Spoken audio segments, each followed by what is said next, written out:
آبنائے ہارمز میں حالات کافی کشیدہ ہو رہے ہیں۔ آج ہم ایک خاص تجزیے کو سامنے رکھ کر یہ سمجھنے کی کوشش کریں گے کہ اس پیچیدہ صورتحال کے پیچھے اصل دعوے کیا ہیں۔ تو آئیے دیکھتے ہیں کہ اس کہانی میں آخر چل کیا رہا ہے۔ تو بات شروع کہاں سے ہوئی؟ ایک بہت بڑے دعوے سے۔ ایران نے یہ اعلان کیا کہ وہ آبنائے ہرمز سے کسی بھی ملک کے فوجی جہاز کو گزرنے نہیں دے گا، اور بس اسی ایک اعلان نے پورے خطے میں ایک ہلچل مچا دی۔ اچھا، تو کیا ایران نے یہ راستہ پوری طرح بند کر دیا ہے؟ نہیں، ایسا بھی نہیں ہے۔ یہ کوئی مکمل ناکہ بندی نہیں ہے۔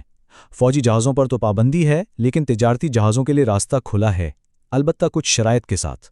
تو یہ شرائط ہیں کیا؟ پہلی شرط یہ ہے کہ تجارتی ٹینکروں کو ایران سے باقاعدہ اجازت لینی ہوگی، اور دوسری یہ کہ انہیں ایک فیس بھی ادا کرنی پڑے گی۔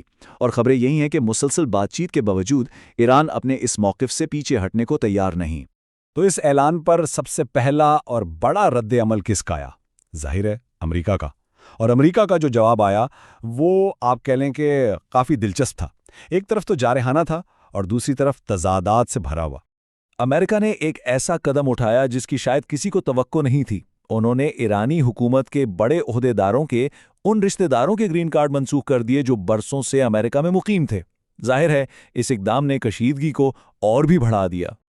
لیکن اس سے بھی زیادہ دلچسپ بات امریکی صدر کے اپنے بیانات ہیں۔ ان میں تضاد دیکھیں۔ ایک طرف وہ کہتے ہیں کہ ڈیل ہو یا نہ ہو کوئی فرق نہیں پڑتا کیونکہ ہم تو پہلے ہی جیت چکے ہیں، اور دوسری طرف یہ بھی کہتے ہیں کہ آبنائے ہرمز کھلا ہے، ویسے بھی ہم اسے استعمال نہیں کرتے۔ تو یہاں سوال یہ پیدا ہوتا ہے کہ بھئی اگر آپ جیت ہی چکے ہیں تو پھر مذاکرات کس لیے کر رہے ہیں؟ اب بات صرف ایران اور امریکہ تک محدود نہیں رہی۔ اس کہانی میں دو اور بڑے علاقائی کھلاڑی بھی کود پڑے ہیں، اسرائیل اور ترکی، اور ان کے درمیان ایک شدید لفظی جنگ شروع ہو گئی ہے۔ اس تجزیے میں یہ دعویٰ کیا گیا ہے کہ اسرائیل کے وزیر دفاع نے ترکی کے صدر کو کاغذی شیر تک کہہ دیا۔ اب ظاہر ہے کسی بھی ملک کے سربراہ کے لیے ایسے الفاظ استعمال کرنا ایک بہت بڑی اشتعال انگیز بات ہے۔ تو اس کاغذی شیر والے دعوے کے پیچھے دلیل کیا ہے؟ اس تجزیے میں 4 بڑی وجوہات بتائی گئی ہیں۔ پہلی تو یہ کہ ترکی کی نیٹو رکنیت اس کے لیے ایک رکاوٹ ہے۔ دوسری وجہ، اسے امریکہ سے F-35 طیارے چاہیے۔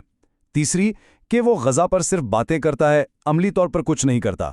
اور آخر میں یہ بھی کہا گیا کہ وہ خفیہ طور پر اسرائیل کے ساتھ تجارت جاری رکھے ہوئے ہے۔